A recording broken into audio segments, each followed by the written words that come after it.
Good evening and a very, very warm welcome to you here on DinamoTV. It is episode 31 and my name is Tonchi Prusats. I am going to be with you over the next 60 minutes or so. Just a word, this is a pre-recorded episode of DinamoTV for various reasons. We've had to do this beforehand, but still, nonetheless, pop your comments in the comments section. Keep the chat happening.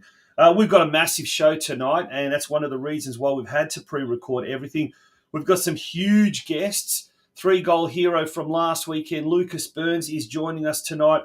And after last night's massive announcement that is making waves all around Melbourne, we have St Albans Dynamo that has appointed well-renowned, highly regarded Sydney junior football coach Jason Trefiro to the role of Junior Technical Director for 2025.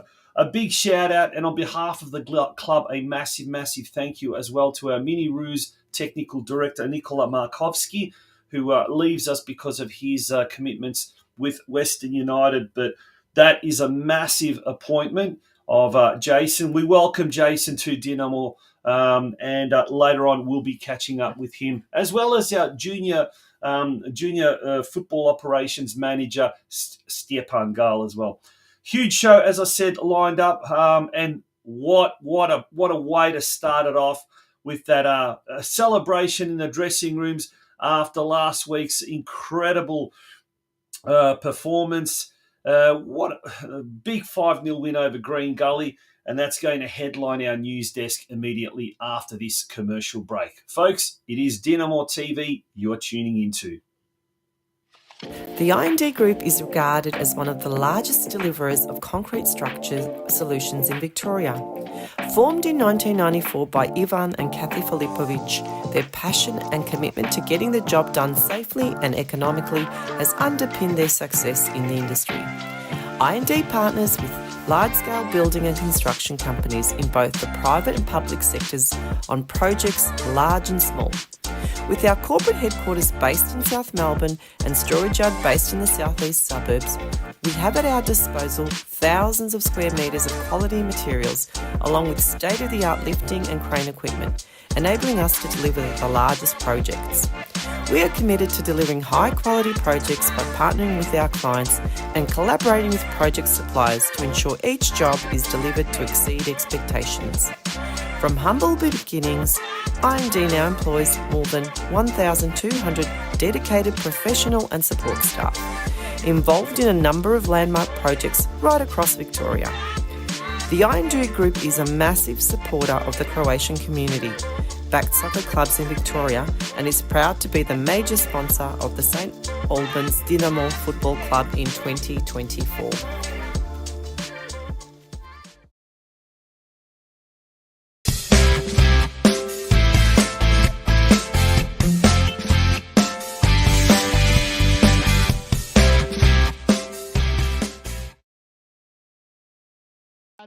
Someone who'll be crucial, who'll be leading the line for Gully today. So it's not all hope is lost for them this afternoon, but they're going to want to end their season on a high note. It starts here for them. They are coming off 4 consecutive losses. Their last win came on the 22nd of June, a 4-2 win over Oakley. Flicks a through ball in, but Grigic is there first. Follows it up. They can go forward now, Dynamo. Challenge came through. Plenty of blue shirts around.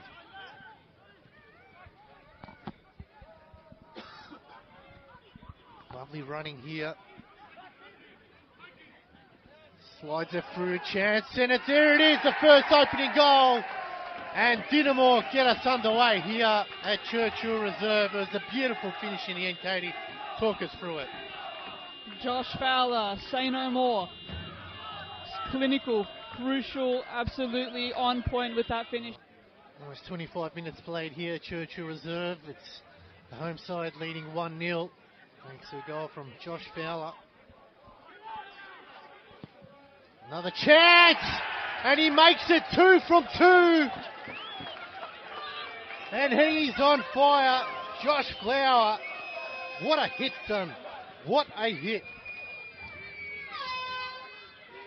Absolute quality.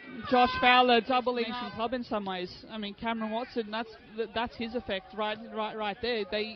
How can players look at this team and think, hey, something's going on here, I might want in on this?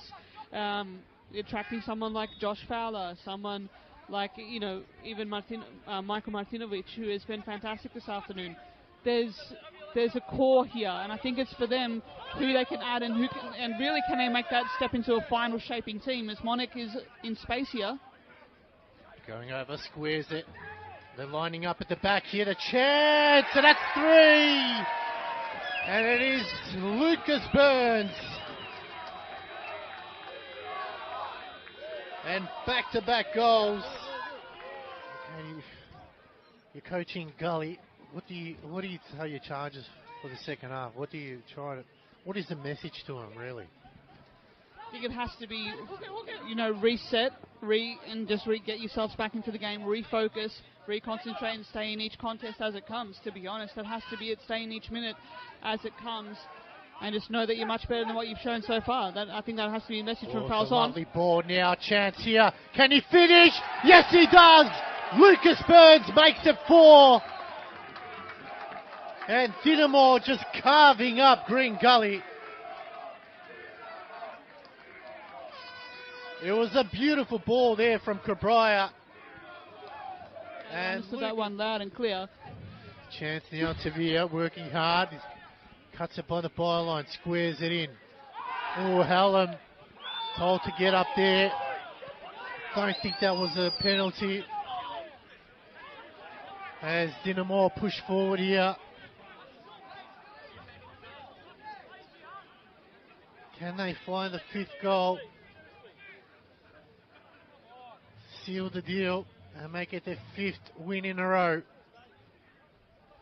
Good work there by Ayres. Cross comes in. Oh, it was Flower. And it's Burns. And he gets his hat-trick.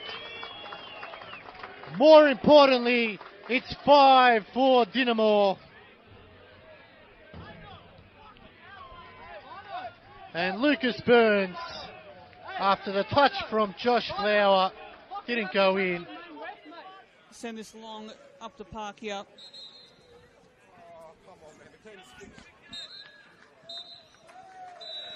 And that is it. The full-time whistle sounds at Churchill Reserve. And it's Ruben Dinamo taking it out 5-0 for their 5th straight win in a row. Cam Watson and his team have done an outstanding job today. It was a hat-trick from Lucas Burns and a double from Josh. And with that result, the 5-0 win over Green Gully, Dinamo leapfrogs Green Gully into 11th spot on the ladder. And there's even a chance that this week they could leapfrog Dandenong Thunder with the final game of the season. Would have been unheard of 5 weeks ago, but coming up against the Might of South Melbourne, who really don't have much to play for. They've taken out the league championship. They've got a Australia Cup game coming up next Sunday week. They've also got, obviously, the top 6 final series to be played. And so really, it depends on how they're going to enter this last game of the season. Dinamo taking on South Melbourne at Lakeside Stadium at 3 p.m. this week. The under-23 is kicking off at 12 p.m. And a big shout-out and a congratulations to our sister club, Dandenong City, who last year were playing in NPL 1. They got promoted, and in their first year back, they've been able to secure a final spot. Well done to Dandenong City and everyone associated with Dandenong City. A big congratulations as well to our under-23s who defeated top side Green Gully 2-1 last weekend as well. So they are flying high now in 5th position and looking very, very good, I might add. So they take on second-placed South Melbourne, and Tuna's boys and Berkey's boys, I'm sure, would be looking to claim another top 2 scalp by defeating South Melbourne, who are currently in 2nd position. In the women didn't play last week, but guess what? Altona City, who are our opponents this Sunday. Defeated Westgate. That means we're 4 points behind Westgate. We've got a game in hand, and we still have to play Westgate in 2 weeks' time. But before that happens, Tommy Pondeliak's ladies, they've got a crucial game against the very, very difficult Altona City at their brand new facilities, brand new pitch and club rooms at Kim Reserve this Sunday at 3 p.m. Moving along now to the Junior Boys NPL. There the results, as you can see, in the under-14s, a big 5-0 loss. The under-15s, a 2-1 loss. The under-16s, a big 4-0 win. And the under-18s managed to draw against Hume City, and so they find themselves on top. They still find themselves on top of the competition standings in the under-18 division. This Sunday, round 17, the under-14s travel to Altona Magic. That game's very early at 9 o'clock. The 15s are at home to Hume City at 11:30. The under-16s travel to Galvin Park in Werribee for an 11 a.m. kickoff. And then the under-18s, they take on Geelong Soccer Club at home at 1:15 p.m. Quickly looking at the ladders. As we know, all of our 3 teams are in Division 3, Northwest. The under-14s are in 3rd position. The under-15s are in 4th position. The under-16s in 3rd. And Mickey Pete's under-18s currently on top and convincingly on top of the competition standings. All right, folks, we're going to take a very, very short break. And after the break, it's time for our very, very first guest tonight. The 3-goal hero from last week, Lucas Burns. He'll be coming up straight after this short commercial break.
And welcome back to DinamoTV. It's an absolute pleasure to have our next guest on the show.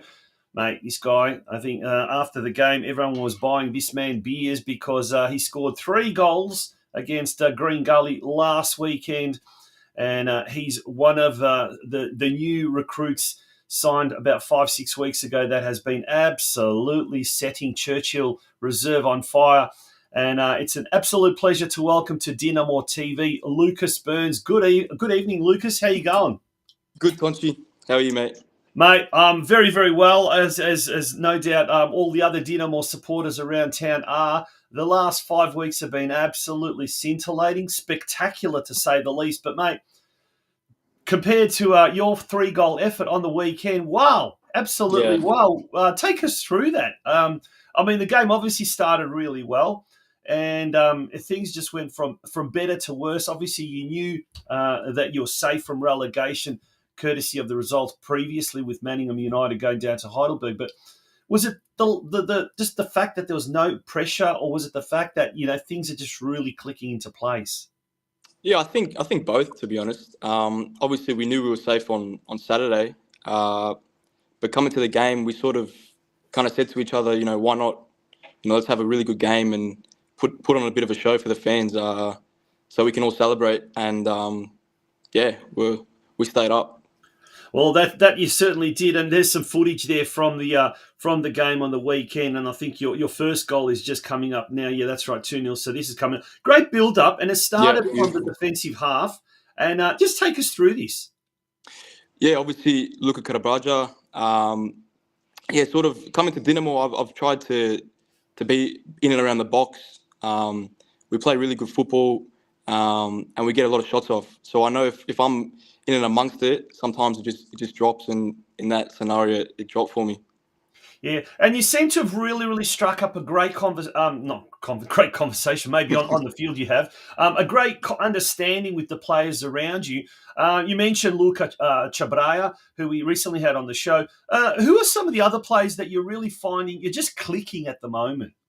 Yeah, I feel like the front three, myself, Look at Joshy, and Joey, we're finding a bit of form right now, and I feel like watching back the game, we're sort of playing with a lot of freedom, that. Yeah. and it's just really fun. And yeah, we're sort of all chipping in our own ways and scoring goals.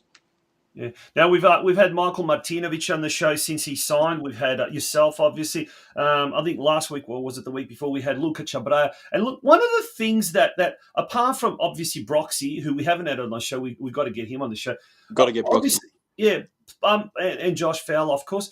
But you guys that have come in have just changed everything around. But not only that, the guys that have been here, that have been struggling throughout the year collectively, they seem to have lifted. And it just seems like a collective effort. Everything just seems to be doing really well.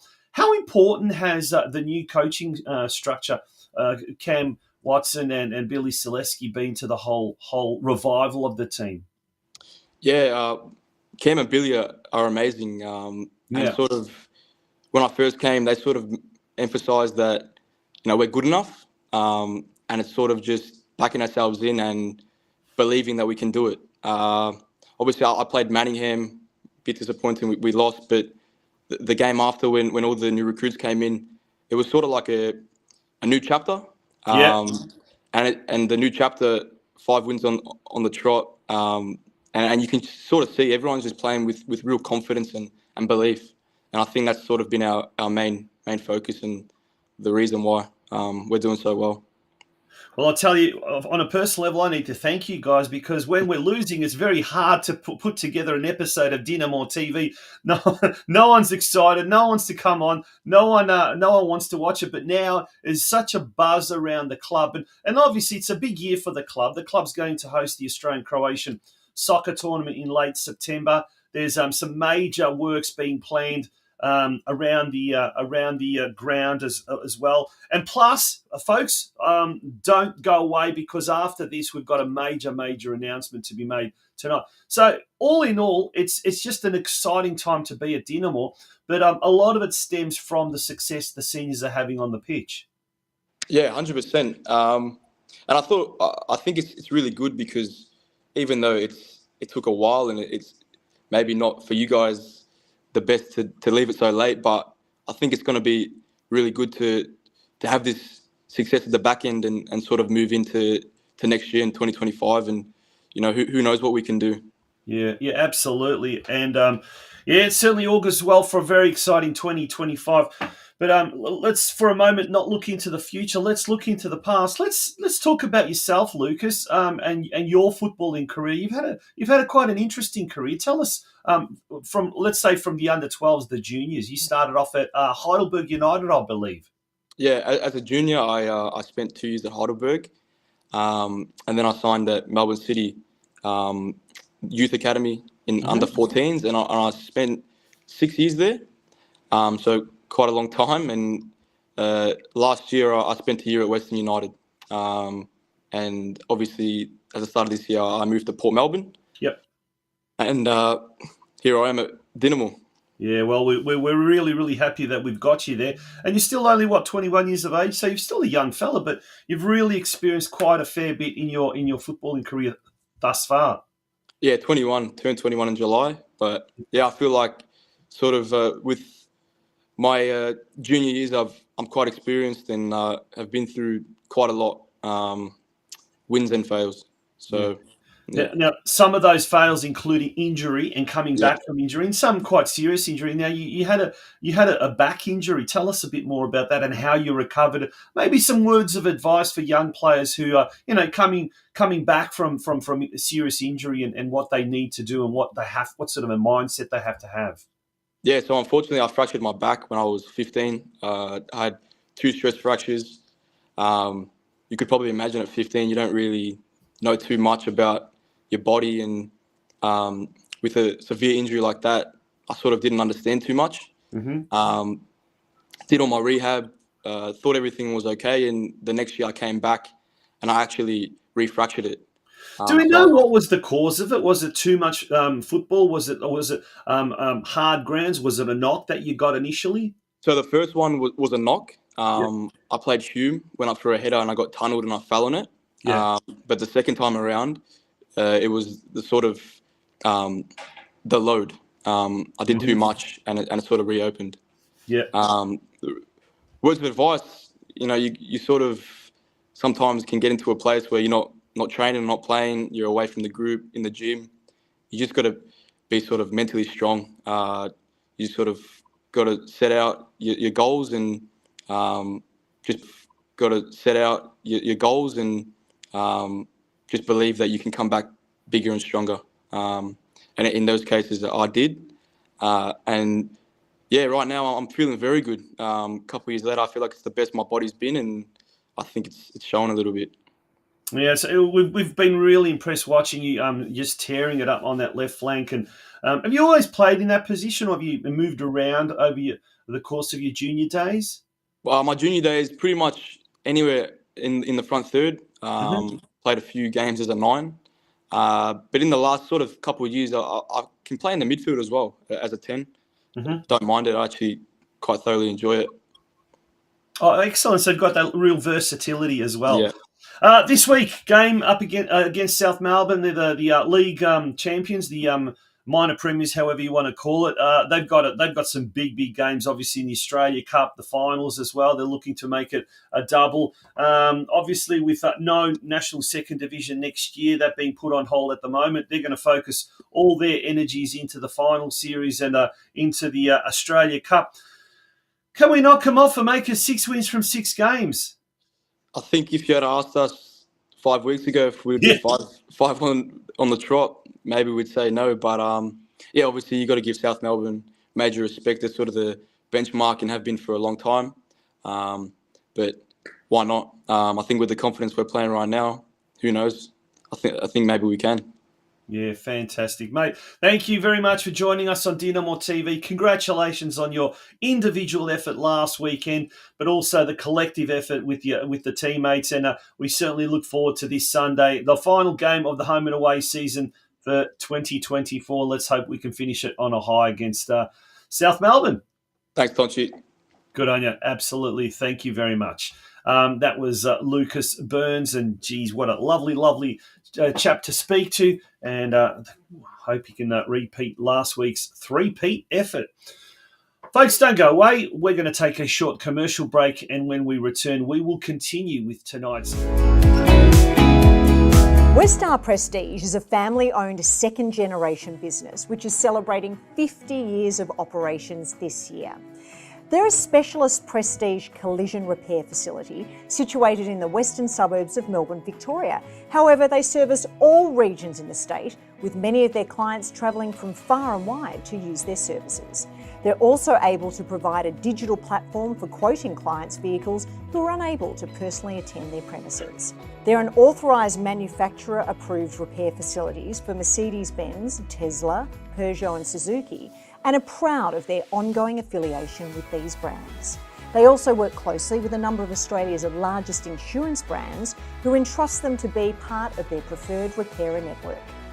Their support staff are always happy to assist clients from the initial process of lodging claims through to the final stages of collection of the vehicle on completion of repairs and post-repair.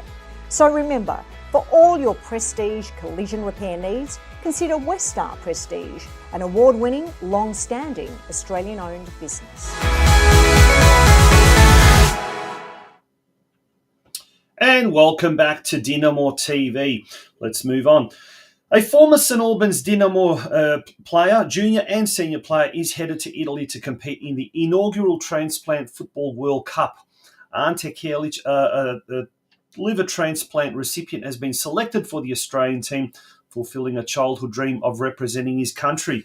Ante was a guest on a podcast that I also operate called the Geelong Region Soccer Show on Monday night. Let's take just a look at just a small part of that interview. Reason. Yeah. Now, as you said, you come from a very famous footballing family. Your brother, Ivan, was well-known NSL striker, played for the Melbourne Knights and later at South Melbourne as well. And you yourself, Yep. growing up back in the days, you were a very, very talented footballer, but then tragedy sort of struck around about the age of 17, didn't it? Yeah, that's right. I, from the age of 17, I was diagnosed with a liver condition out of the blue, really. Got home from school one day, was feeling unwell, went to the doctors and had some blood tests done. And from then on, basically, I had, was diagnosed with a liver condition. But then subsequently, a year after that, I ended up in hospital and then had Crohn's disease as well. So it was kind of, a digestive issue as well as a liver issue. And at that time, I was, breaking through the seniors, playing under Mickey Peterson at St Albans Dinamo. But, I guess with all the treatments that happen as you are, trying to get on top of these different illnesses and diseases, the different side effects. So I'm, at my time after I went to Green Gully under Ian Dobson, I decided to just give it a rest and obviously let my health, focus on my health, because I was, with all the medications I was on, I was really, not very mobile, and it was affecting obviously my performance and stuff. So, yeah, unfortunately, I didn't get to pursue, I guess, the semi-professional career that I wanted in the NPL or in the Premier League back then. But fortunately enough, I'm quite healthy now and trying to make up for it, I guess, at 44. Yeah. So a great story there. And if you want to look at that, watch the full interview with one of our very own here at St Albans Dinamo. Do go to the Geelong Region Soccer News Facebook page or the Geelong Region Soccer Show YouTube channel.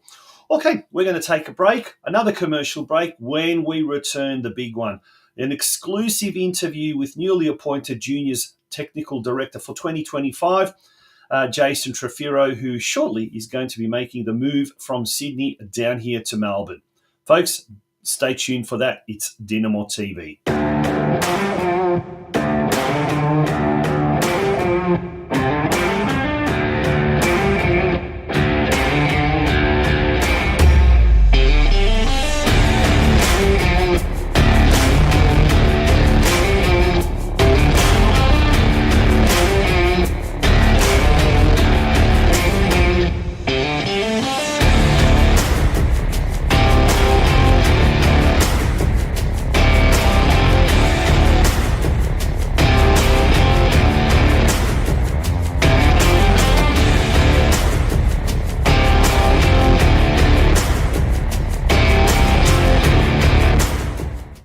Welcome back to DinamoTV, and after that absolutely fantastic little chat with Lucas Burns, the 3-goal hero from last week, it's now time for our next guest.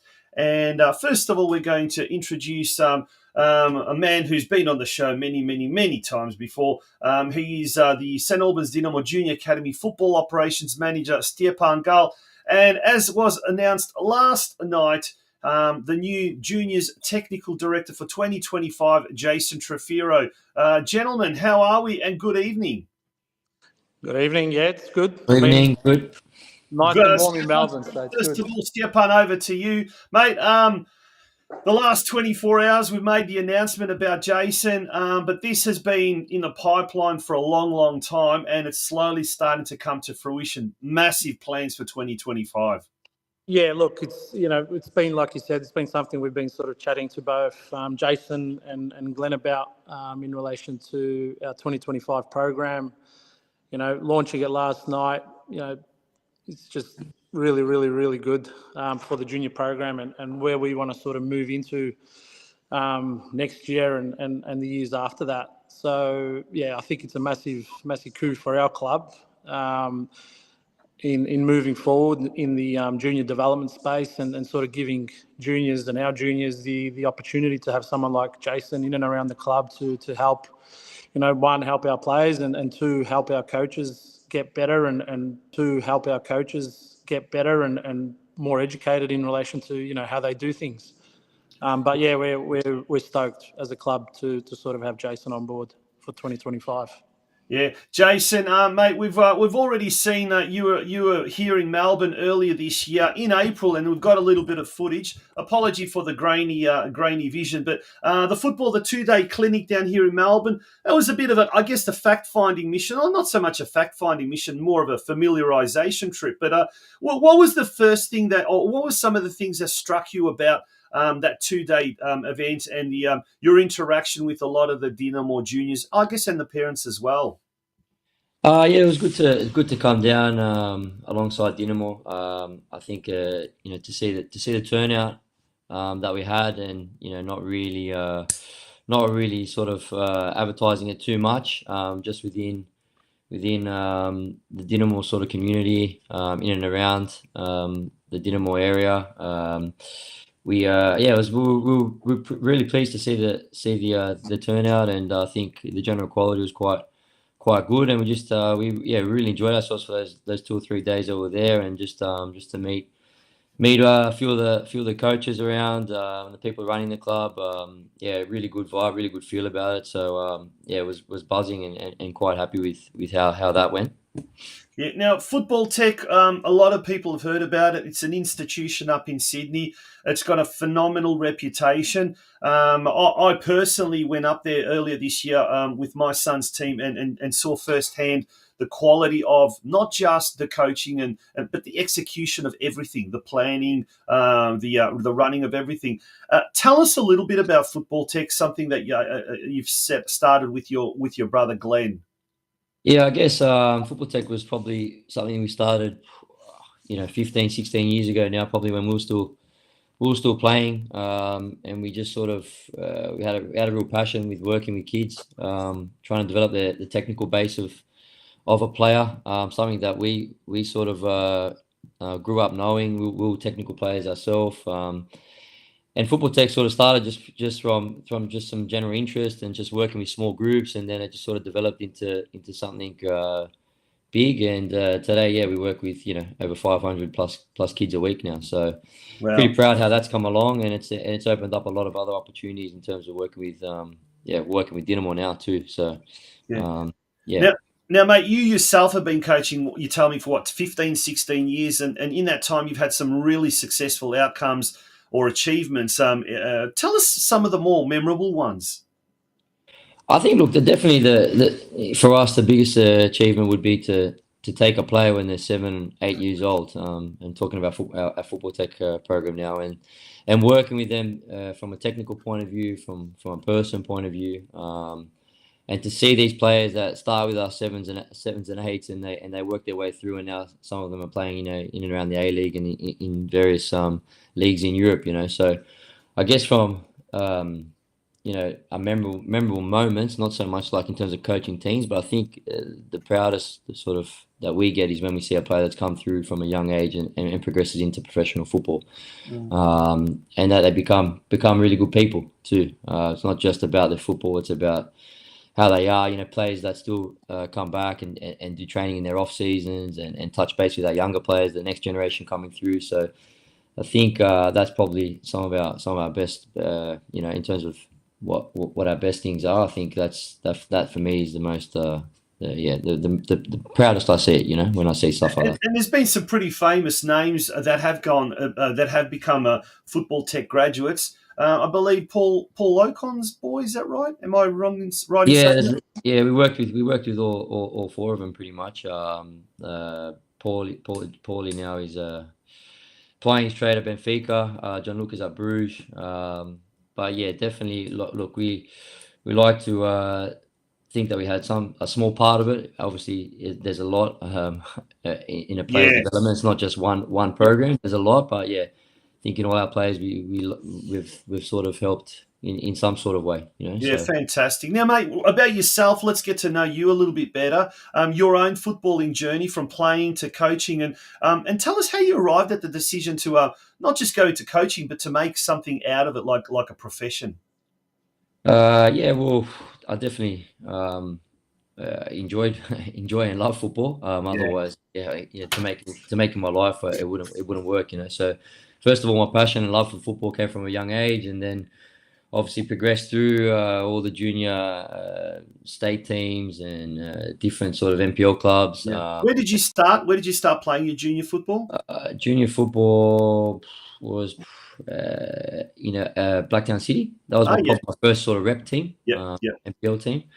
But yeah, bounced around a little bit, to be honest, because I was really trying to chase senior football. From a young age, it was always about trying to push myself to get to senior football where I could crack a more professionally.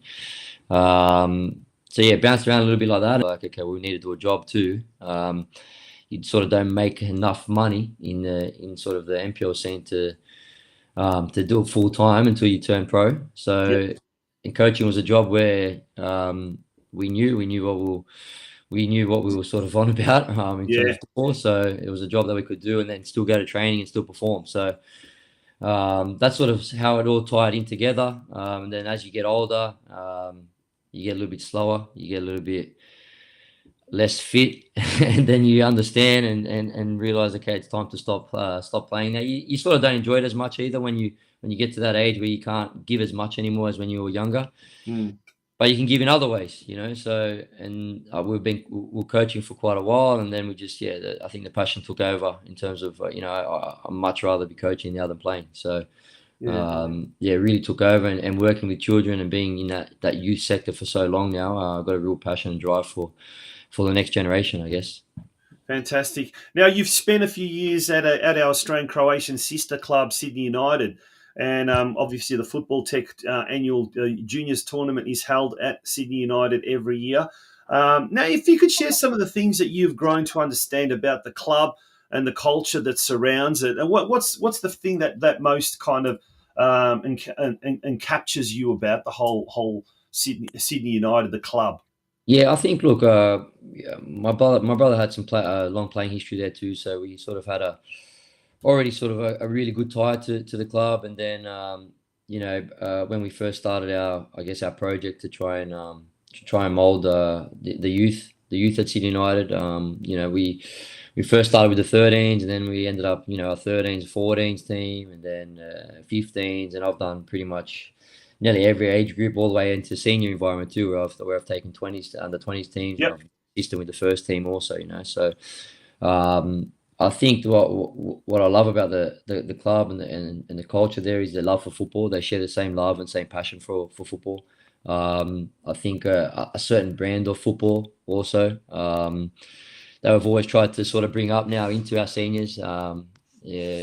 It's a very sort of dominant way of playing. It's not good enough it's not good enough just to win when you get to the seniors at United, and it's also not good enough just to play nice football. You need a bit of both, So, and that comes with a club with massive history like United, So I was very, very privileged and very thankful for those seven or so years that I spent at that club, and I'll always be a fan of that club too. I watched my brother dominate that league at that club for a few years. So it's definitely a love for that club, and I think now it's just time for something a little bit new, a new chapter. And happy to move on now.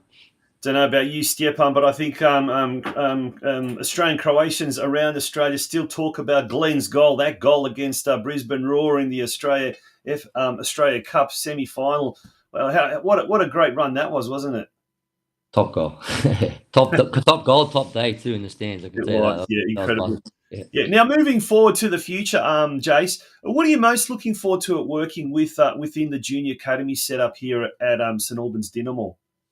I guess, look, definitely a new challenge first, because I've been in Sydney for pretty much my whole coaching career, I could say. Definitely a new challenge to work with some like-minded and like-minded people and people that share the same sort of values in football and want to see the next generation do well and progress well.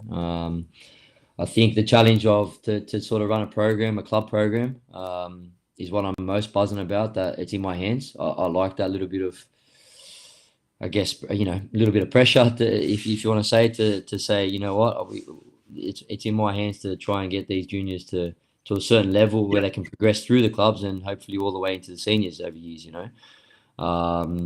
So I think, definitely new challenges, work with good people, like-minded people, and then try and implement the pressures of implementing sort of a program where we can say, okay, you know what, these players are Dinamo players. This style is a Dinamo style. And that's, I guess that's up to me to try and get that right, Yeah, fantastic. Now, I understand you actually know our senior coach really well, Cameron Watson, and you've already started discussing what 2025 could look like. Will there be some cross involvement between the seniors and 23s, and even say the under 18s, and then further down to the 16s, etc.? What are your kind of plans for moving forward in that regard? Yeah, definitely. Look, speaking with Cammy, and they've done a great job to obviously keep the club up. Him and Selesky. So, I think, look, definitely there needs to be a bit of a crossover, especially when you get to that 16s, 18s, like you said. It's sort of like now, I think in world football too, it's not like you've got to be a certain age to play seniors. I think it's if you're good enough, you're old enough. That type of feel around world football now. So you can't have you can't have two different programs. It needs to be sort of, we need to have a look at what the seniors are doing. I need to understand what they want to achieve, and we have to understand, okay, especially in that JNPL space, how we can progress those players, some of our players, come 16, 18 into the 23s, and then from 23s into the seniors. So definitely we're trying to work as close as possible with them two in the seniors. So there'll definitely be some work together for sure. Yeah, looking forward to that. Stepan, we've just had your pretty face there in the corner, just waiting to ask a question. Have you got any questions you'd like to ask or put forward to, or comments to make about what awaits Dinamo families and juniors next year? Look, I think we've sort of, this isn't something that we've done overnight. This isn't something that, we've sort of just, thought about yesterday or the day before and put into play. Probably been speaking for the last, 2 to 3 months with Jace in relation to this, sort of trying to get things right. And, there's been some tough questions. There's been some honest conversations in relation to, how we do things here at Dinamo, and sort of the things he thinks he can bring into the club. And I think those things that he's looking to bring into the club are going to be game changers for us. That understanding, one of those comments that he just said, if you're young enough, you're good enough. That's something that this club used to pride itself on once upon a time. That's what I was 16 years old playing seniors at this club. And so that's sort of starting to and resonate with me in a big way. So if we can give, these kids an opportunity to go through our system and be able to get into the senior team, I think that's the first step in doing the right thing. Then being able to tie in football tech into this as well is another great opportunity for our juniors to be able to access those extra coaching and extra sessions they might be getting somewhere else.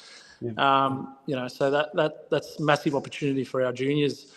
But in saying all this, having someone like Jace in and around the club and putting in the hours, both with the kids and the coaches, I think that's only going to benefit a lot of children in and around the club. So I'm really looking forward to it. Looking forward to 2025.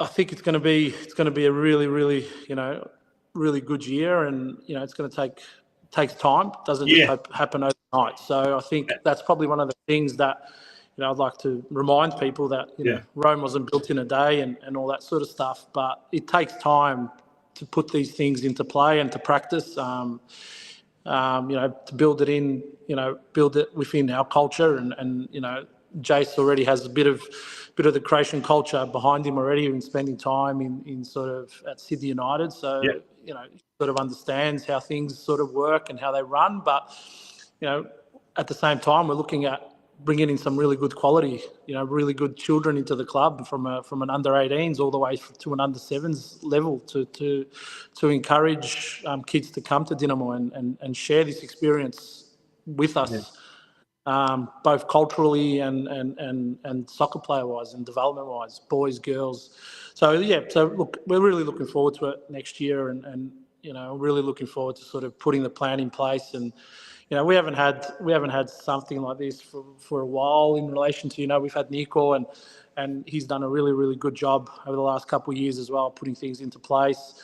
I think now it's something sort of different, something new, to have that alignment between the senior team, 23s, 18s, and even potentially the 16s. I think that's something that no club has in Victoria.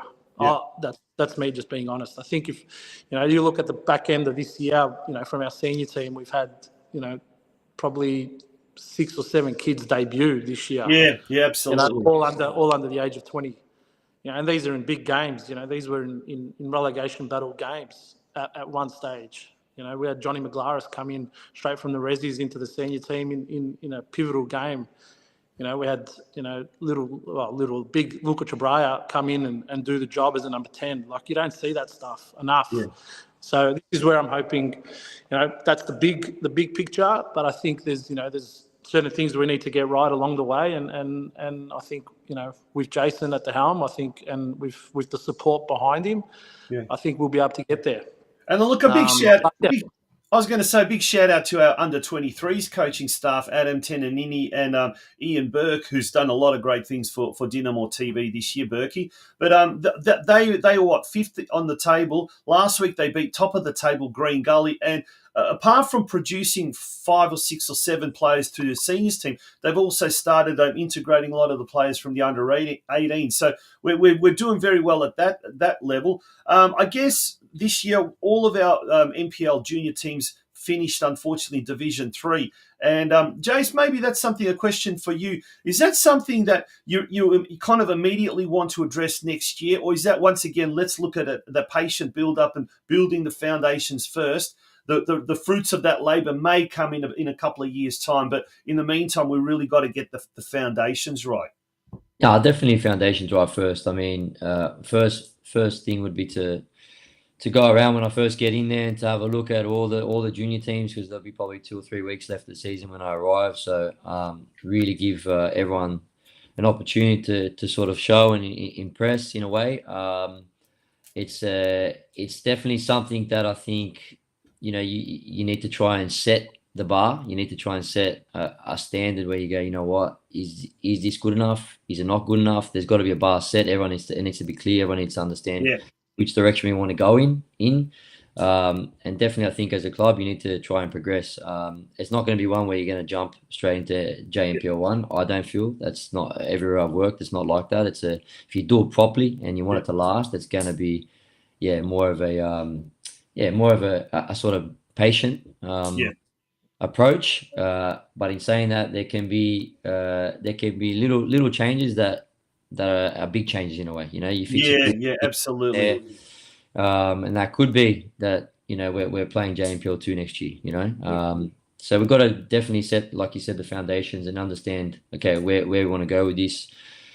Set that standard, set that bar. You don't want to set it too high where it's not reachable, especially in the first year or two. But everyone needs to understand where we want to go. And that'll be my job also to try and set that bar, set those standards. So. Well, I tell you what, boys, if this conversation doesn't excite the Dinamo fraternity, the parents and the juniors, nothing ever will. And I'm telling you what, it's very, very exciting. But just to finish it off, Jason, once again, congratulations on your appointment. But in your opinion, what are some of the key attributes a junior needs to really, really succeed in football? Maybe something that our juniors can work over the summer season in preparation for 2025. Oh, look, definitely. I think definitely the first one that comes to mind is attitude. You've got to have an attitude that you want to do well. You want to sort of be the best. You might not always get there, but it's like anything in life, right? You got to try and achieve the best you can. If you're happy with second best, then it's not really on the same page as me. So I think you always got to try and, every session, if you're putting work away from Dinamo or extra session, whatever it is, it's always about every time you cross the line to try and be as best you can. Yeah. So try and be the best. Definitely a hard-working approach. I know from my point of view, I'm not one to sit back and give instructions and to order people around and just watch. I actually am hands-on. I'm always hardworking. I'm pretty much on the pitch the whole time because that's what I love doing. So yeah, that sort of hardworking approach where nothing comes easy, because I can tell you every sort of pro athlete you've ever spoken to that's got to the top, then haven't said it's it just came easy, So Yeah.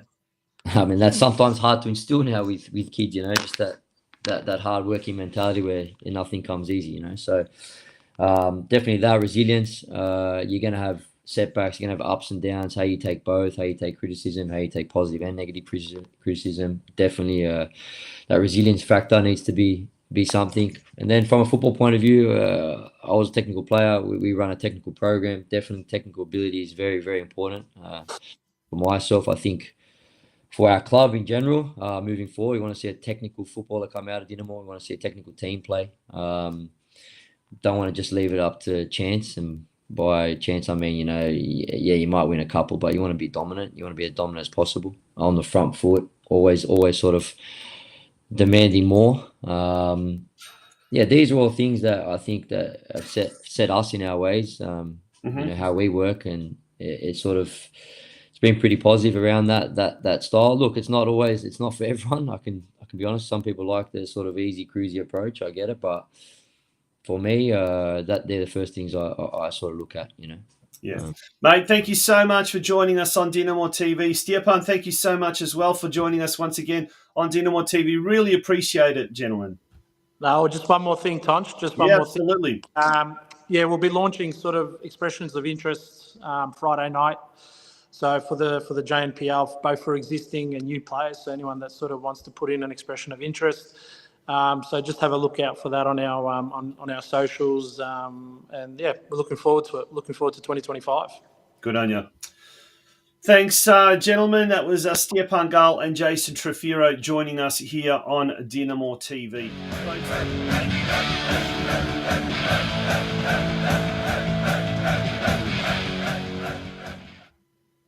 And that, folks, brings us to the end of episode 31 of DinamoTV. Thank you so much for being a part of tonight's show. We really, really appreciated you being a part of it. And we will have the pleasure of your company again next Thursday night at 8 p.m. on all of our social media channels, social media platforms. Until then, good night.